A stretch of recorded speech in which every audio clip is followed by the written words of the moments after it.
Selamat sahabat, selamat berbakti kembali pada pagi ini. Saya mengucapkan terima kasih kepada Tua Jemaat, Pak Pendeta, di Jemaat Mon Moriah, bahwa pada sahabat ini saya dapat bergabung di Jemaat ini untuk dapat menyampaikan firman Tuhan. Satu kegembiraan bagi saya untuk dapat kembali melayani di Jemaat ini bersama-sama dengan saudara semua. Tak terasa mungkin sekitar 3-4 tahun yang lalu saya pernah juga datang berkunjung ke Jemaat ini, sudah beberapa kali. Tapi memang begitulah bahwa kehidupan kita terkadang harus berubah, ya. Karena apa? Karena 2 tahun ini tidak bisa melayani, tahun lalu tidak bisa, karena apa? Karena suatu keadaan yang luar biasa menghalangi kita untuk bertemu dengan adanya pandemi. Namun Tuhan memberikan cara yang lain, justru dengan pandemi ini, walaupun saya berada di Bandung, di kampus Unai, tetap masih bisa bergabung dengan saudara-saudara semua di jemaat, di Mon Moriah. Karena apa? Karena kondisi apapun bisa Tuhan gunakan untuk kita semua dapat melakukan pekerjaannya. Pada sahabat pagi ini, saya ingin menyampaikan suatu berita tentang bagaimana iman kita harus bergantung pada suatu kondisi yang susah, pada kondisi yang berat, pada kondisi yang mungkin di luar kemampuan kita untuk dapat bertahan. Namun sebelumnya, saya ingin kita sama-sama dapat berdoa. Allah Bapa yang bertahta di dalam kerajaan surga, pada pagi Sabat ini kami mengucap syukur bahwa Engkau sudah dapat memelihara kami dapat bersekutu bersama-sama untuk memuji dan memuliakan nama-Mu melalui firman Tuhan yang akan kami pelajari bersama-sama. Bapa, biarlah Bapa mengurapi hamba-Mu, Engkau berbicara, Engkau berdiri sehingga semua kami yang hadir pada saat ini dapat memandang Engkau sebagai juru selamat kami yang membawakan keselamatan kepada kami, memimpin kami untuk kami semua dapat masuk ke dalam kerajaan surga. Itulah harapan kami, keinginan kami Bapa. Dengarkanlah kami pada pagi ini. Kami berdoa dalam nama Putra-Mu Tunggal Yesus Kristus, Juru Selamat kami. Amin. Baik, saya izin untuk dapat share screen.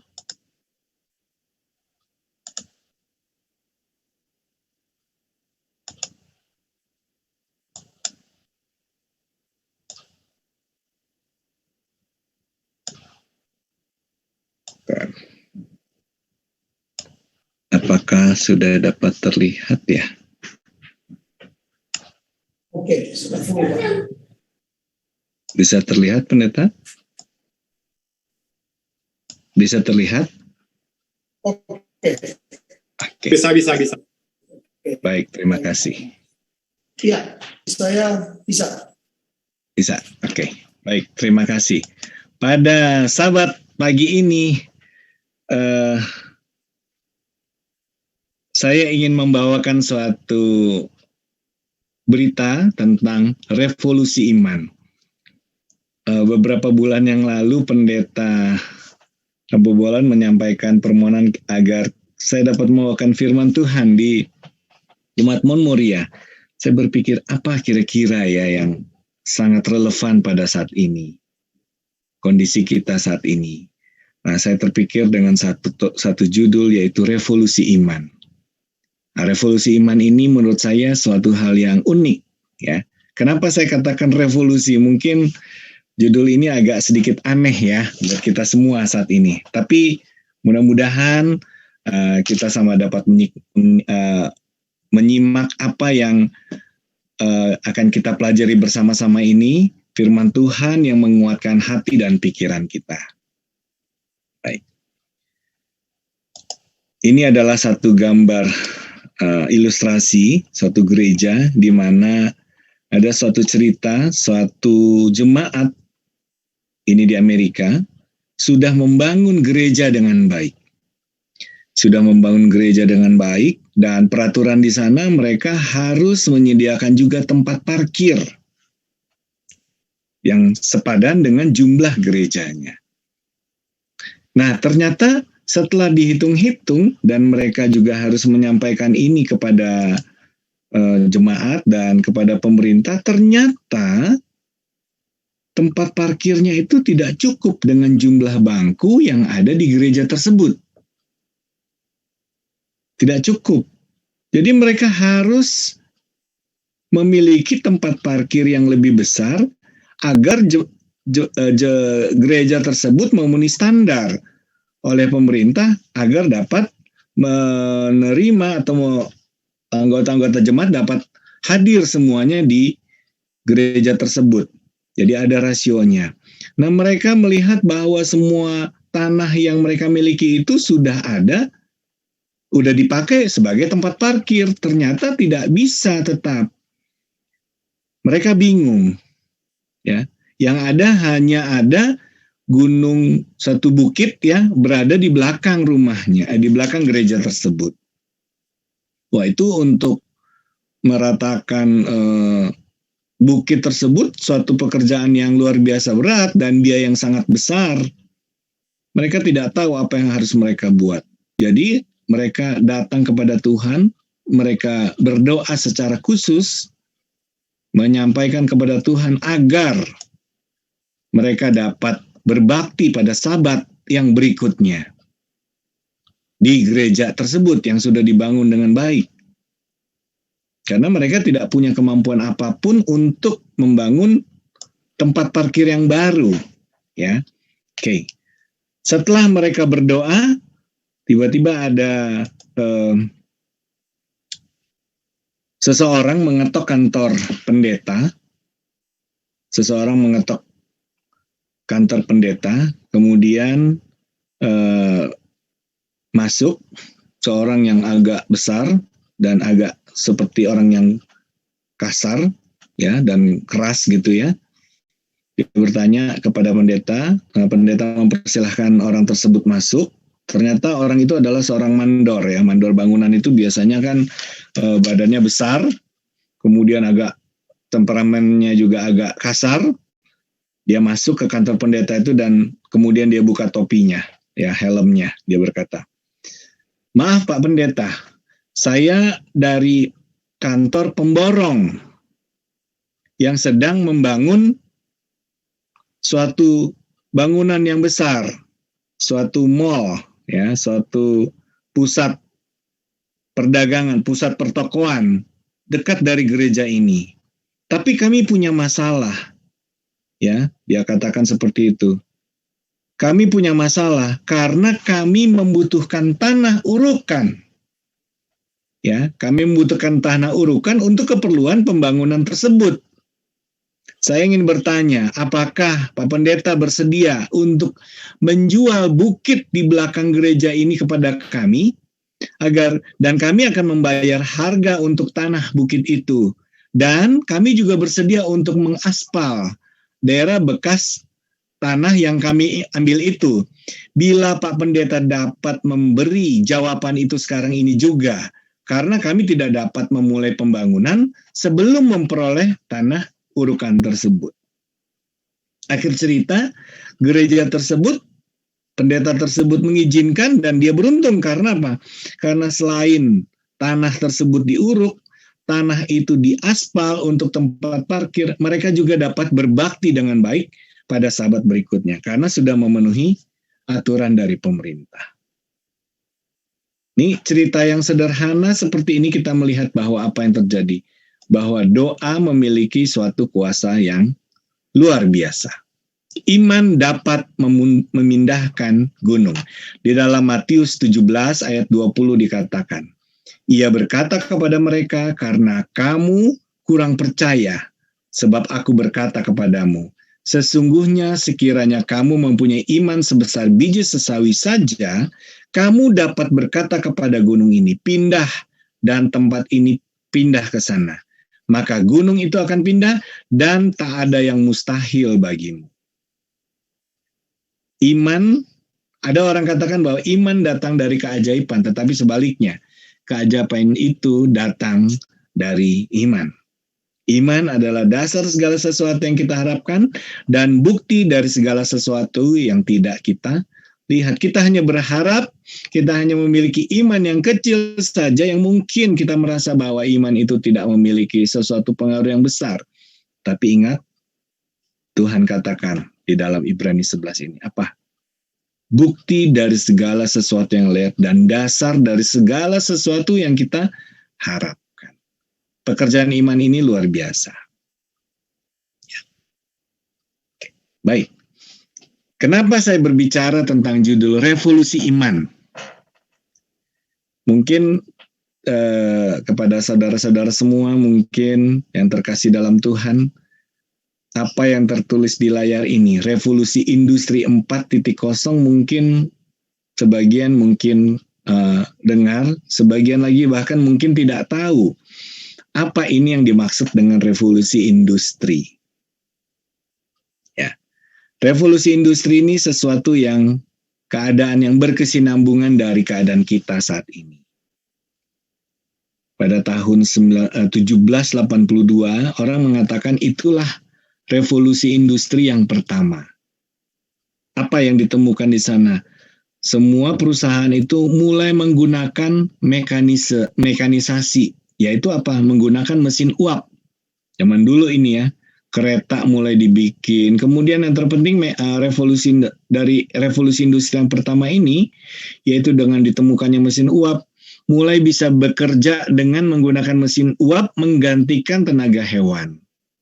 Kalau dulu membajak menggunakan hewan, menggunakan kerbau, contohnya bisa digantikan dengan mesin.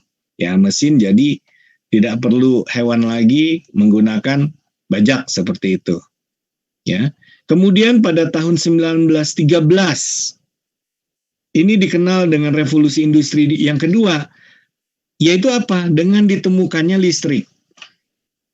Dengan ditemukannya listrik. Kalau sekarang kita bicara listrik, ya sudah di mana-mana semua sudah pakai listrik, sampai ke ujung-ujung kampung pun tetap menggunakan listrik.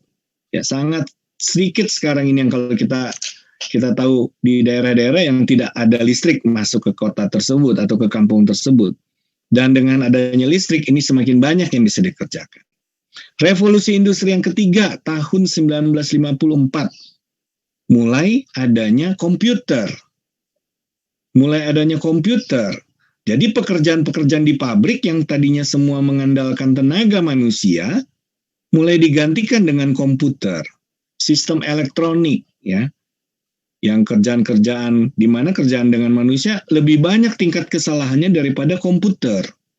Nah, itu revolusi industri yang ketiga.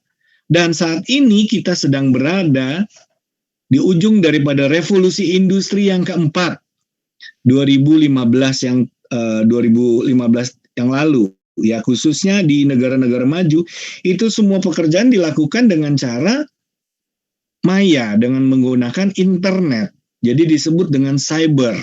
Cyber itu kita bicara tentang dunia maya, ya internet. Seperti saat ini,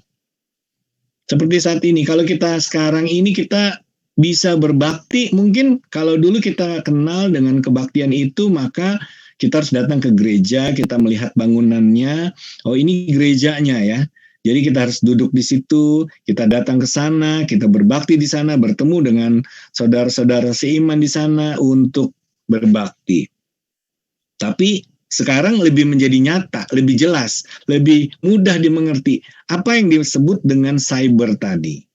Dunia ini sudah menjadi dunia maya. Gerejanya sudah menjadi gereja maya. Ya, artinya kita bisa terhubung satu dengan yang lain dimanapun kita berada. Tadi saya mendengar Tante Silvi ada mungkin di luar negeri barangkali ya, tidak ada bersama-sama di Jakarta barangkali seperti itu. Tapi bisa ikut kebaktian di gereja ini. Saya pun berada di Bandung, saudara-saudara mungkin ada yang di Jakarta, di Tangerang, ada yang mungkin di Bekasi. Tapi tidak perlu datang ke satu tempat untuk berbakti, tapi kita udah sama-sama berada di dalam satu jemaat, satu kebaktian pada saat ini. Apa ini? Ini adalah cyber, adalah Fisik digantikan dengan maya. Nah, ini adalah revolusi industri yang keempat. Tanpa kita sadari, kita sudah berada pada posisi revolusi industri yang keempat. Ya, yang keempat seperti ini. Nah, apa itu maksudnya revolusi tadi? Baik, lihat di gambar yang di sebelah kanannya. Dimulai dengan era teknologi pertanian, naik ke era industrialisasi, kemudian masuk ke era keemasan informasi. Era keemasan informasi ini adalah revolusi industri yang keempat. Naik dari itu apa? Kita akan masuk era teknologi nano, ukuran yang kecil. Ya, kalau dulu mungkin kita punya komputer yang besar-besar, ya, handphone juga besar-besar dulu ya, seperti itu. Kalau sekarang tidak ada pengaruh. Mau besar, mau kecil, bahkan yang kecil punya kemampuan yang lebih besar, yang lebih bagus. Karena semua bisa dikecilkan. Tetapi yang lebih penting, era teknologi nano ini kita bisa masuk sampai ke level yang paling kecil, atom. Bahkan lebih kecil dari atom. Orang sudah bisa mempelajari banyak hal. Dulu kalau kita bicara tentang bahan-bahan itu rumah tebal-tebal ya temboknya. Sekarang sudah bisa tipis-tipis dengan kekuatan yang sama. Itu era, kita akan masuk ke satu era yang namanya era teknologi nano. Kemudian masuk ke era bioteknologi. Nah, ini lebih aneh lagi ini. Apa istilah ini? Saya tidak akan mengajarkan tentang ini. Kalau mau belajar tentang ini silahkan datang ke kampus kami di UNAI. Nah, karena kebetulan saya juga mengajar salah satunya di bidang ini. Tapi bukan ini. Tapi saya hanya menyampaikan. Ini kejadian, ini keadaan kita saat ini. Kita akan masuk ke suatu era bioteknologi. Apa ini? Ya, setelah era bioteknologi apa? Kita nggak tahu. Ya. Oke, kita sedang berada di suatu era informasi yang ujungnya nanti adalah era bioteknologi. Apa itu era bioteknologi? Itu menggunakan bisa merekayasa tubuh kita. Ya, saat ini udah banyak kejadian suatu apa yang dilakukan para ahli ya dengan era bioteknologi. Nanti kita lihat setelah ini. Ya, ini yang terjadi pada kita saat ini. Kita lihat. Ini merupakan suatu tanda-tanda perkembangan zaman. Apa? Contohnya ini. Kita akan masuk ke suatu era yang disebut dengan era mendesain bayi. Apakah bisa kita mendesain bayi? Selama ini tidak. Yang kita tahu, suami istri menikah, kemudian sang istri akan melahirkan seorang anak. Kita nggak bisa atur anak itu. Apa yang Tuhan sudah berikan kepada kita, kita terima. Ya, itu yang dulu. Kalau sekarang agak sedikit berubah. Ini adalah Lulu dan Nana, nama bayi ini. Bayi ini namanya Lulu dan Nana. Ini adalah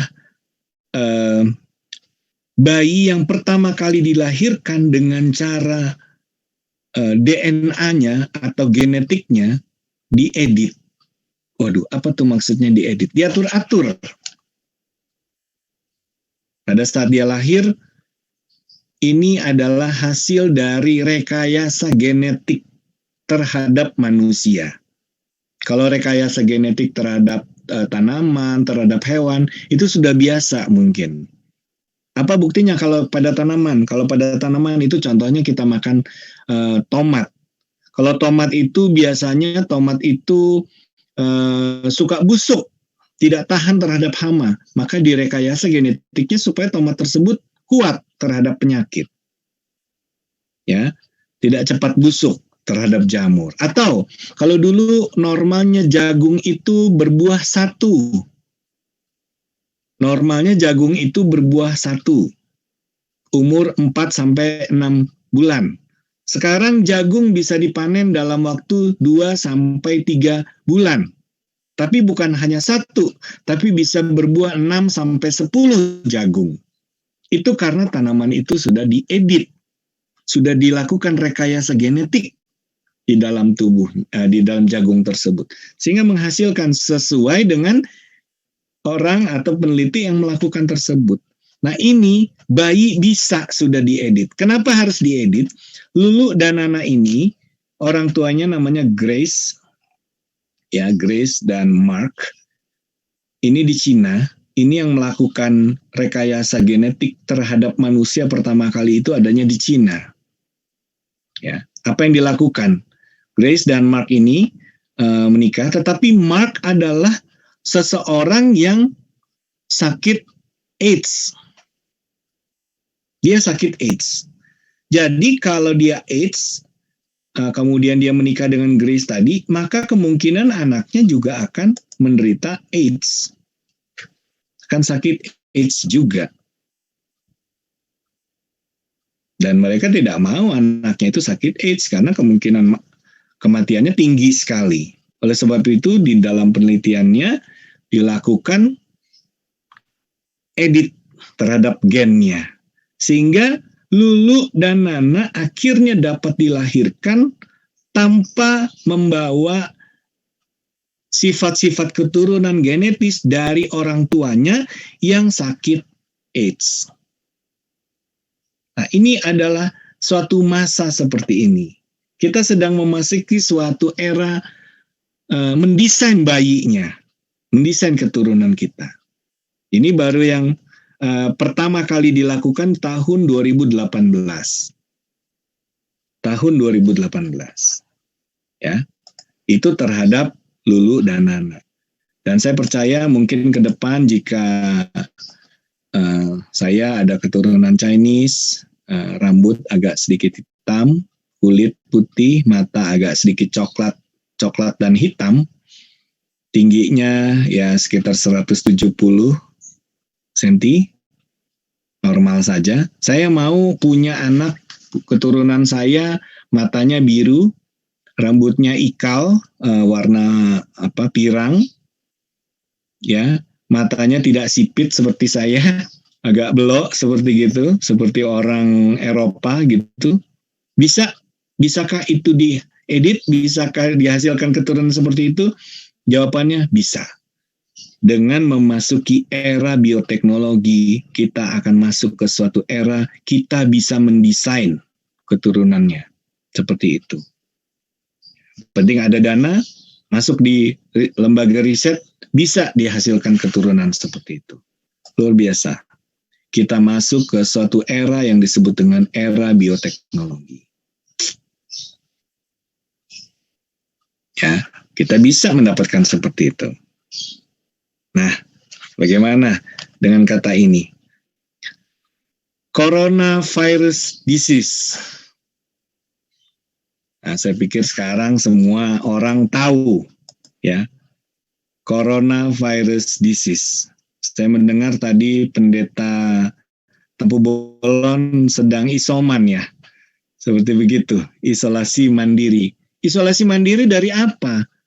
Dari penyakit yang namanya COVID-19 atau coronavirus disease tahun 2019 di Wuhan, di Cina. Ya kan seperti itu. Sekarang semua orang sudah tahu yang namanya virus. Kalau dulu berbicara tentang virus, wah virus itu apa gitu kan. Dulu waktu saya berkuliah di sini, di UNAI, ambil biologi, ada dosen saya namanya dosen Kate Snyder. Kate Snyder ini doktor di bidang biologi untuk animal behavior. Nah, istrinya adalah seorang nutritionist.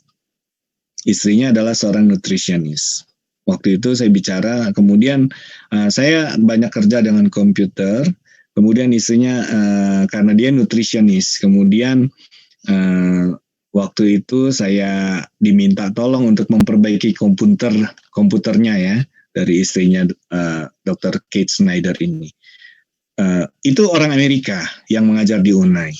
Jadi saya katakan, oke, mem ini komputernya kena virus, mem. Jadi harus saya perbaiki dulu gitu kan. Oh, kena virus ya? Apakah berbahaya? Apakah berbahaya buat kami, katanya. Dia karena berpikir virusnya adalah virus yang kepada manusia, bukan virus yang ada di komputer. Ya, zaman seperti itu istilah virus itu sedikit berbeda ya. Coronavirus disease. Kalau sekarang kita bicara coronavirus, kita kan sudah tahu itu adalah penyakit pada manusia. Tetapi kalau komputer beda lagi. Sementara virus-virus yang lain mungkin ada yang berbahaya, ada yang tidak buat manusia. Kemudian ada istilah lagi ini di sebelahnya, polymerase chain reaction. Wah, apa lagi ini istilah ini? Apakah Pendeta Tampu Bolon sudah mengikuti polymerase chain reaction ini? Tidak. Tapi tahu ya, apa ini? Gitu kan? PCR. Katanya kalau orang sakit COVID, harus di swab antigen. Atau kalau mau naik pesawat saat ini, harus di PCR. Ya, polymerase chain reaction itu PCR. Bagaimana diperiksa virus itu. Jadi ini merupakan suatu istilah yang dulu, mungkin 2 tahun lalu, tidak banyak yang tahu. Bahkan mungkin mahasiswa-mahasiswa yang di farmasi atau di biologi, murid-murid saya, mungkin kalau ditanya juga mungkin tidak tahu apa itu polymerase chain reaction atau PCR. Kalau sekarang bahkan bukan orang sains saja, semua orang tahu PCR. Ya, di PCR seperti ini. Kenapa? Karena kita sedang switch. Kita sedang bergeser dari era informasi, mulai bergeser ke era keemasan yang lain. Era keemasan yang lain. Nah, itu yang kita maksudkan dengan era bioteknologi. Di era bioteknologi seperti ini, itu yang terjadi. Banyak-banyak hal yang terjadi dengan kondisi apa yang terjadi, apa yang dimungkinkan dengan era bioteknologi. Luar biasa banyak sekali. Pertanyaan buat kita, akankah kerohanian kita bertahan di dalam era revolusi industri 4.0? Kenapa? Revolusi industri itu menunjukkan kemampuan manusia mengubah keadaannya secara masif, secara menyebar. Ya, kalau sekarang mungkin saya kalau mau ke ke gereja Mount Moriah di Jakarta, saya harus, kalau saya berjalan kaki mungkin saya butuh waktu hampir 1 minggu barangkali ya. Tapi kalau naik kendaraan mungkin bisa dicapai dalam waktu 2-3 jam seperti itu. Tapi kalau sudah jalan kaki jauh sekali. Nah, era revolusi industri itu menyebabkan kita menjadi mudah. Saya bisa mencapai dengan kendaraan. Mungkin sekarang, kalau sekarang dengan kondisi yang revolusi industri 4.0 ini, saya tidak perlu lagi menggunakan waktu 2 jam tadi. Bahkan 2 jam saja nggak perlu, atau 3 jam tadi perjalanan ke Mount Moriah tidak perlu. Karena apa? Saya bisa di sini saja, di rumah saja, untuk tetap bisa bersama-sama dengan saudara. Itu adalah kondisi kita. Tapi 1 Korintus 2 ayat 5 mengatakan, supaya iman kamu jangan bergantung pada hikmat manusia, tetapi pada kekuatan Allah. Kalau hikmat manusia mungkin kita bisa mengerjakannya. Sama seperti orang-orang ateis yang tidak tahu Tuhan, yang tidak mau menerima Tuhan. Dia katakan semuanya bisa saya lakukan sendiri. Buat apa Tuhan? Buat apa Allah? Tetapi 1 Korintus 2 ayat 5 ini mengatakan kepada kita, kita harus bergantung kepada Tuhan. Sebab bagi Allah tidak ada yang mustahil. Di dalam Lukas 1 ayat 38. Bahkan di dalam Galatia 3 ayat 12 dikatakan, tetapi dasar hukum Taurat bukanlah iman, melainkan siapa yang melakukannya akan hidup karenanya. Ya. Nah, baiklah, kita melihat ternyata iman kerohanian kita juga mengalami suatu revolusi. Ya, dari masa-masa penting. Kalau kita lihat sejarah gereja kita ya. Perjanjian Lama. Di Perjanjian Lama yang dikenalkan adalah hukum Taurat. Hidup menurut hukum Taurat itu susah. Tadi pagi kita sudah diajarkan oleh Bapak Stefanus Wijaya tentang apa? Tentang kuk. Di dalam perjanjian baru itu sudah berubah. Tadinya di perjanjian lama kuk itu menjadi suatu beban. Karena apa? Karena kita tidak boleh melakukan dosa. Pada saat kita melakukan dosa, maka kita harus bawa korban. Lembu. Bawa kita lembu. Dan itu Ka'bah Tuhan itu berada di tengah-tengah. Ya, perkemahan itu. Jadi penduduk itu ada di sekitar itu. Jadi kalau kita mau mengaku dosa, maka kita harus bawa itu domba ke Ka'bah, ke kemah itu. Berarti pada saat orang-orang melihat seseorang membawa domba menuju Ka'bah, artinya apa? Orang itu sudah berbuat dosa. Malunya luar biasa. Kenapa malu? Karena orang tahu kita sudah melakukan dosa. Malu kan luar biasa. Kalau sekarang mungkin kalau saya berdosa, saya cukup berdoa kepada Tuhan. Selesai. Tapi kalau dulu enggak. Kalau kita berdosa, kita harus bawa itu domba untuk disembelih. Orang melihat di situ. Perjanjian baru, muncul hal yang berbeda. Sampai sekarang, kita mengalami suatu reformasi Protestan. Dulu mungkin kita berkumpul karena ingin mendengarkan, jemaat dulu itu harus berkumpul untuk mendengarkan firman Tuhan. Kalau sekarang mungkin di mana-mana kita ada Alkitab kita seperti ini, atau Alkitab digital kita, bahkan tidak punya Alkitab digital, kita punya internet, tinggal search saja ayat yang mau kita cari, sudah ada bahkan penjelasannya. Itu kita mengalami suatu revolusi iman yang mengikuti revolusi industri atau hal-hal yang sudah dilakukan oleh manusia. Mungkin kalau dulu tidak ada percetakan, kita akan tetap menulis tangan ayat-ayat yang ada itu, ya. Kemudian kita tidak semua orang bisa menulis, tapi dengan adanya percetakan pada zaman reformasi Protestan, Alkitab pertama dicetak di luar bahasa aslinya di Jerman, itu yang terjadi. Revolusi ini membawa suatu perubahan. Perubahan apa? Perubahan budaya dan sosial yang menyangkut kehidupan kita semua manusia. Kalau dulu kita harus datang ke gereja, mungkin kalau yang sudah tua agak sulit datang ke gereja. Karena apa? Karena mungkin nggak bisa lagi. Kalau sekarang mungkin lebih mudah. Karena apa? Ya udah tinggal buka handphone, tinggal siapkan kotak saja, udah bisa langsung terhubung. Demikian juga perjalanan kehidupan kita di Indonesia.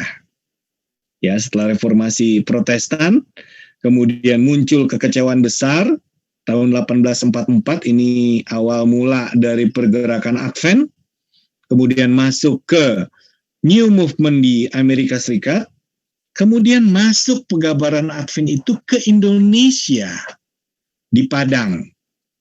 Ya, tahun 1900. Di Indonesia tahun 1900. Cukup cepat juga dari tahun 1844 ke 1900. Hanya sekitar 60-an tahun, 50-an tahun sudah masuk ke Indonesia. Kemudian di Unai tahun 1929 atau 1949 ya. Ini 1929 itu di Cimindi, hanya sampai dengan high school. Kemudian di Unai ya, pindah ke lokasi yang sekarang tahun 1949, dimulai dengan universitas untuk sekolah pendeta-pendeta. Ini suatu perjalanan kehidupan kita. Perjalanan Advent masuk ke Indonesia. Ada banyak cerita yang lain, tapi mungkin ini yang saya mau lihat, tunjukkan. Sampai saat ini saya ada berada di sini karena adanya Unai. Ini merubah kebiasaan kita. Kalau dulu tidak ada Unai, mungkin saya akan bersekolah di sekolah yang lain, di negeri ataupun di swasta yang lain, dengan mengalami suatu masalah hari Sabat yang luar biasa. Zaman dulu ya, sekitar 30 tahun yang lalu, 25-30 tahun yang lalu, itu susah sekali untuk bersekolah di luar. Karena apa? Karena masalah hari Sabat. Kalau sekarang mungkin sudah bergeser lagi. Nah, sekarang sekolah-sekolah kebanyakan sudah sudah libur pada hari Sabtu, mungkin bergeser bagaimana kita menyikapi kehidupan kita. Bergeser. Dikatakan di dalam 1 Korintus, sesuai dengan kasih karunia Allah yang dianugerahkan kepadaku. Aku sebagai seorang ahli bangunan yang cakap telah meletakkan dasar dan orang lain membangun terus di atasnya. Tetapi tiap-tiap orang harus memperhatikan bagaimana ia harus membangun di atasnya. Kita bisa berada saat ini karena pendahulu kita sudah melakukan hal tersebut. Bahkan mungkin pendahulu kita sudah berkorban materi, bahkan nyawa, agar kita bisa menikmati kebebasan seperti saat ini. Kita bisa berbakti di Indonesia ini, di tempat kita. Karena apa? Karena pendahulu kita sudah lakukan itu. Akan tetapi kamu, saudara-saudaraku yang kekasih, bangunlah dirimu sendiri di atas dasar imanmu yang paling suci, dan berdoalah dalam Roh Kudus. Ya. Setelah revolusi industri, maka kita akan masuk ke suatu komunitas atau society 5.0. Kalau kita sudah masuk ke revolusi industri 4.0, maka kita akan masuk ke society 5.0. Setelah society 5.0 akan muncul revolusi industri 5.0. Apa ini? Nah, sekarang kalau kita lihat gambar ini, kita sudah biasa menggunakan handphone, ya, komputer, internet. Mungkin sekarang terbiasa dengan pengukur kadar oksigen, ya, di darah. Yang dulu mungkin sesuatu itu urusan perawat, urusan dokter. Kalau sekarang mungkin di tiap rumah barangkali sudah ada, ya, untuk cek saturasi oksigen darah. Tapi sekarang kita bisa komunikasi dengan dokter. Dokter tidak, bagi beberapa pasien sekarang yang COVID, tidak disuruh datang ke rumah sakit atau puskesmas, tapi orang puskesmas akan datang periksa. Kemudian hasilnya dikirim dengan WhatsApp atau berkomunikasi di situ, tinggal periksa. Hasilnya bagaimana? Kalau sekarang mungkin dengan vaksin COVID ini, setelah divaksin kita akan dikasih link di handphone kita, periksa di sana, ambil data kita sudah divaksin tanggal sekian. Ya, seperti itu. Bahkan menggunakan KTP kita, KTP digital sekarang ini. Ini merupakan kondisi saat ini. Kita terkait dengan internet di sini, dengan komputer, dengan handphone. Bahkan sekarang sudah banyak drone. Drone ini tugasnya untuk memeriksa, drone itu seperti pesawat kecil yang terbang, ya. Ditaruh kamera di situ untuk memeriksa apa? Untuk memeriksa kebun. Kalau kebunnya luas, susah diperiksa satu-satu. Terbangkan drone itu akan dihubungkan dengan sistem IT, dia akan melihat, oh ini tanaman sudah bisa dipanen. Atau tanaman ini kekurangan cairan, kering gitu ya. Bisa dipantau seperti itu. Bahkan mungkin lebih maju lagi, tapi belum ada di Indonesia ya.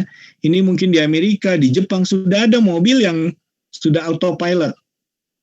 Nggak pakai supir, nggak pakai setirnya. Jadi mobil tersebut dihubungkan dengan internet, dengan Google contohnya, dia akan arahkan saya mau ke dari titik sini, mau ke titik A.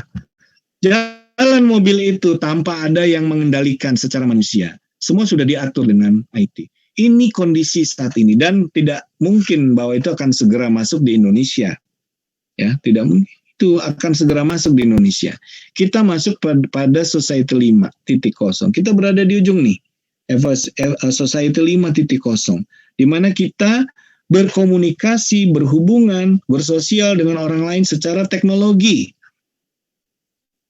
Ini melahirkan sesuatu yang disebut dengan new wisdom. Hikmat yang baru. Nah, kita juga mengalami hikmat yang baru. Kenapa kita mengalami hikmat yang baru? Karena kita pun menjadi sesuatu yang dapat menggunakan teknologi itu untuk dapat menjadi lebih baik. Ya. Ada satu evangelis yang saya tahu, Ibu Peggy Wower. Dalam suatu sesi webinarnya dia katakan begini, sebelum pandemi saya tidak pernah tahu yang namanya online. Dia katakan seperti itu. Waduh, ini bagaimana caranya? Saya suka melawat barangkali, katanya beliau ya. Tetapi kalau kondisi seperti gini, siapa yang akan berani melawat ke rumah-rumah? Akhirnya apa? Belajarlah beliau menggunakan Zoom. Belajar menggunakan Zoom. Bagaimana melakukan presentasi di Zoom? Ya, secara online. Akhirnya bisa tetap dilakukan. Itu melahirkan suatu apa? Suatu kebijaksanaan yang baru kepada kita semua. Dengan Zoom, dengan kondisi saat ini. Kita dipaksa untuk belajar teknologi. Sekarang kalau nggak bisa teknologi, nggak bisa buka Zoom, nggak bisa kita ikut kebaktian. Mau nggak mau kita belajar untuk itu. Nah, itu kita berada pada suatu kondisi seperti ini. Nah, saya ingin agak sedikit keluar dari apa yang kita bicarakan. Saya bicara tentang revolusi iman di Cina. Ya, revolusi iman di Cina sebagai satu gambaran apa yang terjadi dengan kondisi di sana. Ya, kata Cina itu sebenarnya di Alkitab mungkin Bapak Stefanus Wijaya mungkin lebih paham benar dengan hal ini ya. Dengan apa itu Cina itu ada di Alkitab itu ada di mana. Hanya ada satu ayat di Alkitab yang menunjukkan keberadaan negara Cina atau Cina lah ya zaman dulu. Yesaya 49 ayat 12. Lihat, ada orang yang datang dari jauh, ada dari utara dan dari barat, dan ada dari tanah Sinim. Tanah Sinim ini ternyata nama kuno dari Cina. Ya, orang Arab menyebutnya Sin dan orang Syria menyebutnya Sini. Kenapa saya tertarik untuk menyampaikan ini? Karena kebetulan saya sendiri ada turunan Chinese dan anak saya kebetulan sedang mencoba untuk mendapatkan suatu pendidikan di Cina. Ternyata di Cina itu menarik sekali. Hanya satu ayat ini, tetapi sekarang perkembangannya luar biasa. Dan kita bisa belajar dengan ini. Yang pertama, China atau Tionghoa dahulu percaya kepada satu Tuhan. Ya, percaya kepada satu Tuhan. Nah, untuk karakter ada Shangti yang disebut dengan King of Heaven, Lord of Heaven. Berarti sudah percaya pada satu Tuhan. Tuhan yang paling besar itu yang di surga. Ini. Kemudian dikenal juga sebagai ruler atau creator. Itu tahun 1500-an sebelum Masehi. Yaitu apa? Yaitu kira-kira kurang lebih zaman sebelum Bahtera, sesudah banjir Nuh ya, itu baru-baru saja setelah banjir Nuh. Sampai sekarang ini kita melihat di situ. Yang kedua, masuk pada fase perubahan revolusinya adalah Cina percaya banyak Tuhan. Muncullah satu Konghucu atau Confucius. Ini bukan agama tetapi adalah sistem etika dan moral. Ini masih diterapkan sampai sekarang sebagai sesuatu yang disebut dengan ateis, tidak percaya kepada Tuhan tetapi harus memiliki etika dan moral yang dibawa dari pelajaran sebelumnya tentang agama tadi, yang tetapi tidak percaya kepada Tuhannya, tetapi percaya kepada ajarannya. Masuk Buddha. Buddha dibawa dari India, dari Hindu. Kemudian banyak agama-agama yang lain, roh-roh yang disembah, ditambahkan. Nah, kekristenan sudah ada sejak abad zaman ke-7 di sana. Dan sebelum 1949, ini Perang Dunia Kedua, sudah ada Kristen di sana. 4 juta Kristen, kurang lebih 3 juta Katolik, dan kurang lebih 1 juta Protestan. Itu karena fase yang kedua, Cina percaya banyak Tuhan. Masuk ke fase yang ketiga, Cina menjadi negara tanpa Tuhan. Karena apa? Karena di tahun 1949 itu, Mao Zedong ini seorang komunis, dia melakukan revolusi ya di Cina, dan semua orang-orang Kristen yang ada di sana, misionaris-misionaris yang banyak di sana, dibunuh. Sebagian besar melarikan diri ke Taiwan, sehingga Taiwan lebih banyak Kristen saat ini. ribuan Kristen di Cina itu dipenjara dan bahkan dibunuh. Dan tahun 1950 Mao Zedong ini menutup Cina dari dunia. Tapi tahun 1972 ya, Presiden Nixon dari USA ini kembali membuka hubungan dengan Cina. Dan ini menjadi titik penting dari revolusi iman bagi negara Cina. Kenapa?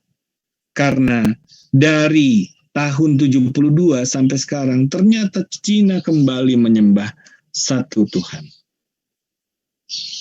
Ya, agama banyak, tapi memiliki Tuhan di sana. Ya, khususnya kita.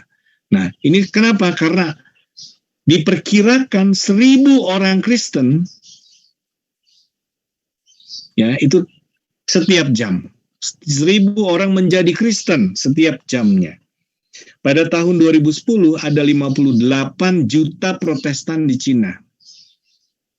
58 juta Protestan di Cina. Dan ini akan mencapai 160 juta diprediksi pada tahun 2025.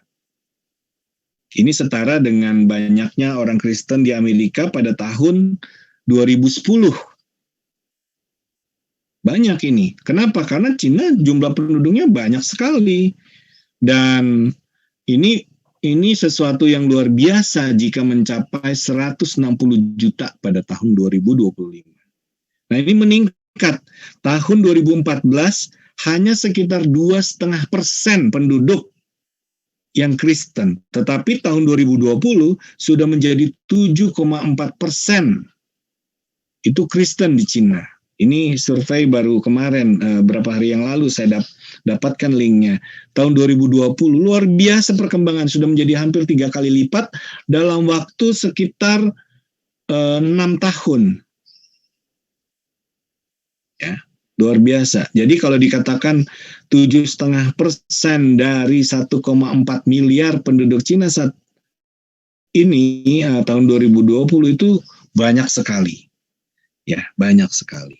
Apa contohnya? Ini salah satu contoh gereja. Gereja Liuxi di Zhejiang di Cina. Ini dibangun untuk kapasitas 6.000 sampai 8.000 orang. Ya, kalau di UNAI kita punya satu chapel, itu mungkin muatnya 2.000 orang, itu sudah gereja yang paling besar di Indonesia barangkali ya. 2.000 orang, gereja Advent yang paling besar. Tapi di Cina bukan. Tapi ini bukan gereja Advent ya. Tetapi mereka bisa membuka 6.000 sampai 8.000 orang untuk kebaktian. Dan itu bukan hanya satu kebaktian. Kebaktian mereka bisa berkali-kali dalam satu hari. Ya, luar biasa. Perkembangan bagaimana revolusi iman di Cina. Nah, kalau kita bandingkan dengan di Indonesia, ini survei tahun statistik ya, tahun 2020, 30 Juni ya. Ini adalah data dari General Conference kita di Amerika yang mendata jumlah gereja keanggotaan di setiap negara. Saya bandingkan Cina dengan di Indonesia. Ini gereja di Cina ada 1.162. Keanggotaan ada 472.314. Dan populasi Cina saat disurvei adalah 1,4 miliar penduduknya. Di Indonesia, kita punya gereja lebih besar. Ya, lebih banyak, 1.800 gereja kita. Tetapi keanggotaan kita tidak lebih banyak. Keanggotaan kita 223.375. Itu tahun survei tahun 2020 oleh General Conference. Hanya setengahnya, keanggotaan kita hanya setengahnya dari China Mission, termasuk Hong Kong dan Macau ya. China Mission dibandingkan Indonesia. Nah, Indonesia ini sudah saya gabung dari Uni Barat dan Uni Timur. Kalau di Uni Barat sendiri kita punya gereja 875 saja. Keanggotaannya tidak sampai 100.000. Nah, sementara Uni Timur punya 940 gereja, keanggotaannya lebih banyak, 126.000, Tapi populasinya lebih rendah, hanya 25 juta. Jadi kalau memang dari sisi persentase, Uni Timur menyumbang begitu banyak keanggotaan. Tetapi secara total, mungkin jumlah anggota kurang lebih ya mirip-mirip lah ya, masih mendekati angka itu. Uni Barat dengan Uni Timur. Tapi yang kita mau lihat, kenapa di Cina begitu banyak anggotanya? 472.000, bayangkan keanggotaan gereja Advent di sana. Karena apa? Karena di sana mengalami suatu revolusi iman yang luar biasa. Pertanyaan, nah saya sudah melihat data khususnya Uni Barat. Uni Barat ini dalam 3-4 tahun terakhir justru mengalami penurunan dari keanggotaan. Penurunan ini bukan naik dari tahun ke tahun, tapi sudah mengalami penurunan 3-4 tahun terakhir. Nah, kenapa ini penting? Karena apa? Barangkali di Cina mengalami suatu revolusi iman yang luar biasa.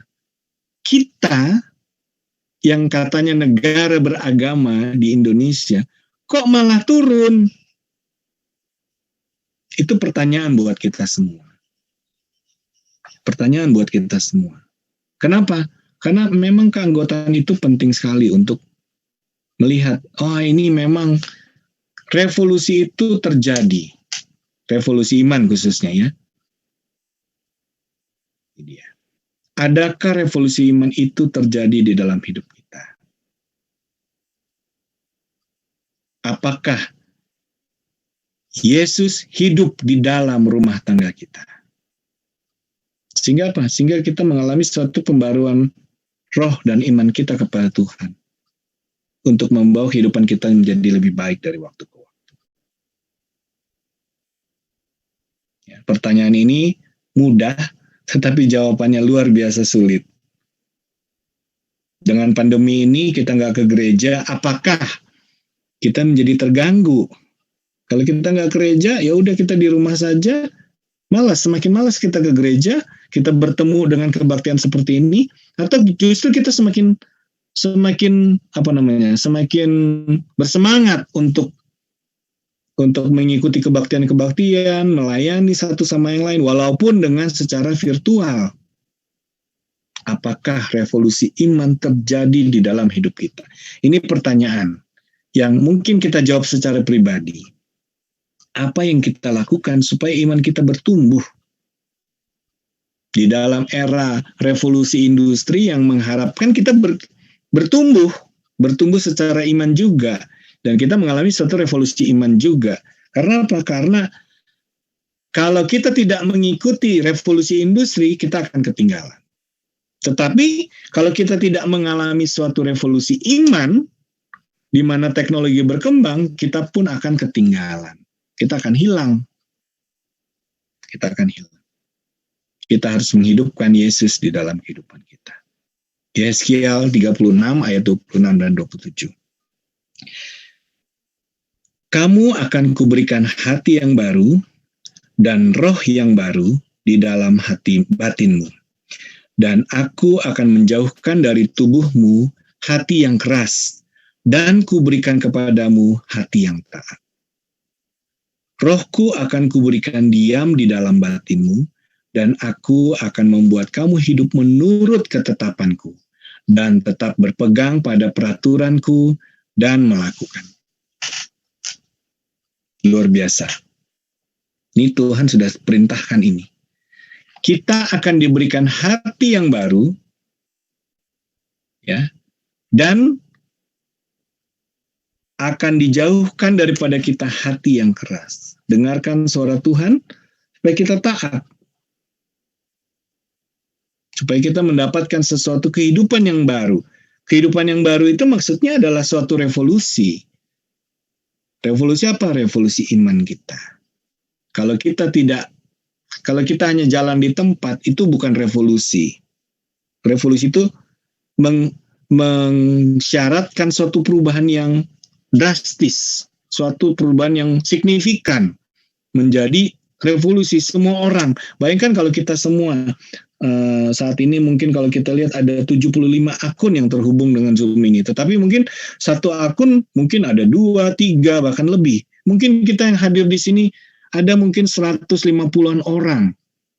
Kalau kita tekun melakukan pekerjaan iman kita, melakukan suatu revolusi, 150 tahun depan menjadi 300. Apa tidak mungkin seperti itu? Saya pikir kita akan mengatakan amin untuk itu.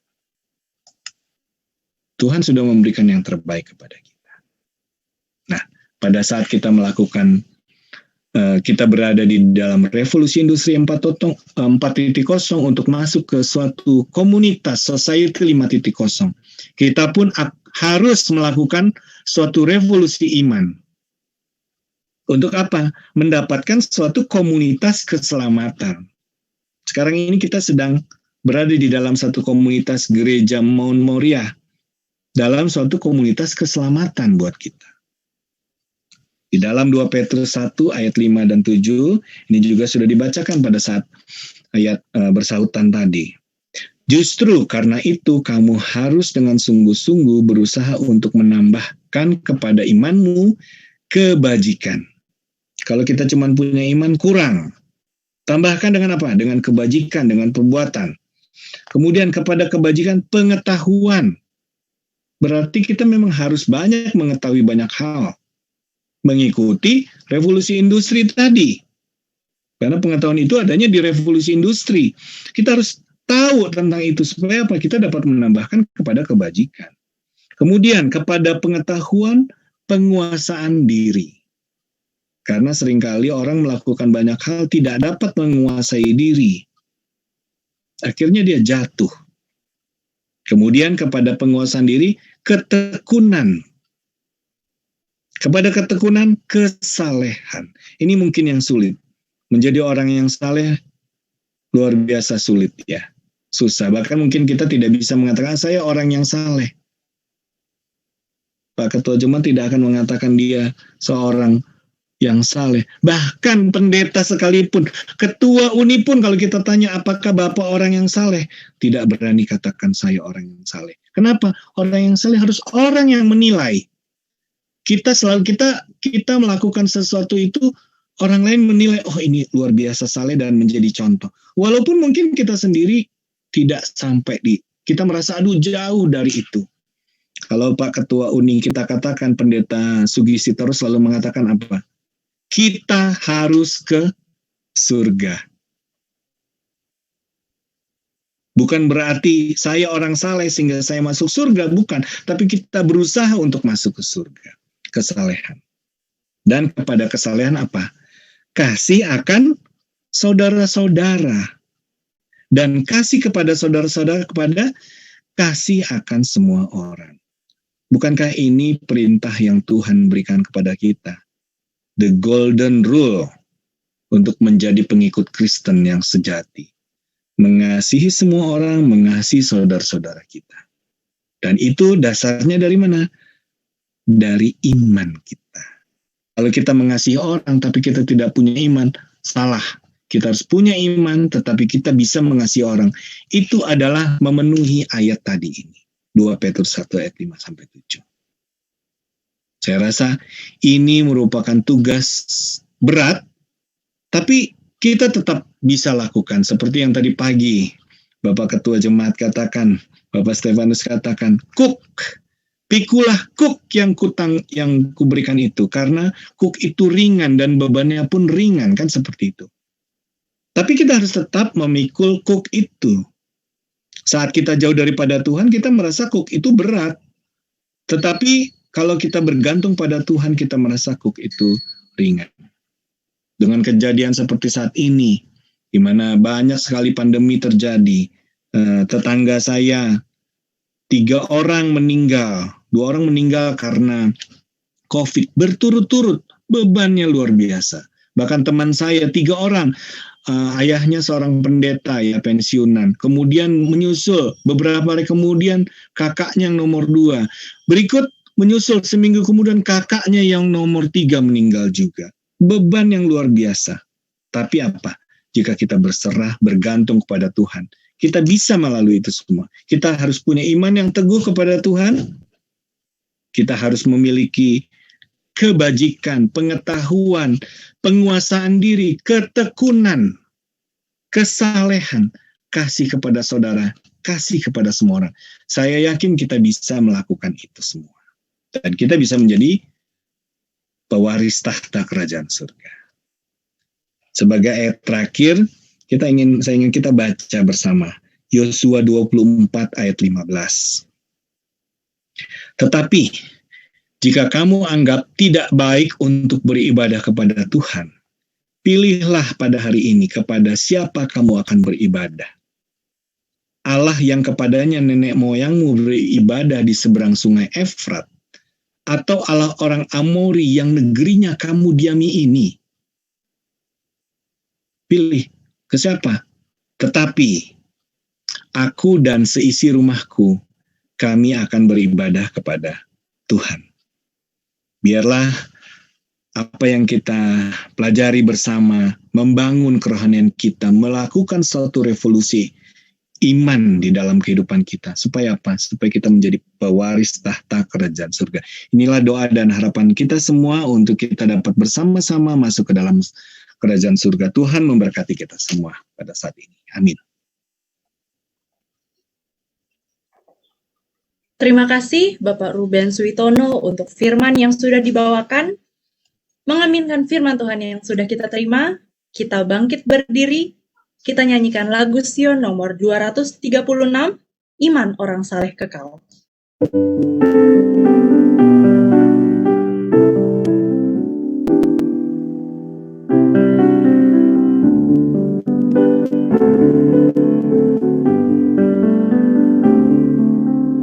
Iman orang saleh kekal, meskipun dalam aniaya, api dan pedang pun gagal, tak dapat membinasakan.